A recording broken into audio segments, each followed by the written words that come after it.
Welcome to the Slop Temple. We pray this video helps. In this video, I will show you how to cook pheasant tail mushrooms.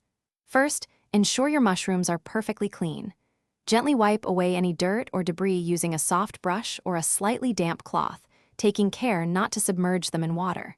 Then, carefully trim the very ends of the stems, removing any parts that feel dry or tough. This preparation ensures the best possible texture and flavor in your finished dish. Now, let's get cooking. Place a large skillet on the stove and heat it over medium-high heat. Once hot, add 2 generous tablespoons of olive oil or unsalted butter to the pan. Arrange your cleaned and prepared pheasant tail mushrooms in a single layer, making sure not to overcrowd the skillet.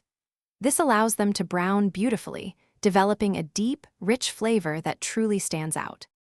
To elevate the taste, consider adding aromatics. During the final minute of sautéing, stir in 1 clove of minced garlic or 2 tablespoons of finely diced shallots.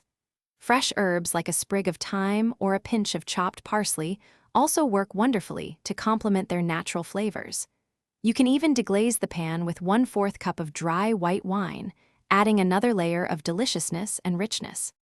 The key to delightful pheasant tail mushrooms is achieving that perfect tender crisp texture.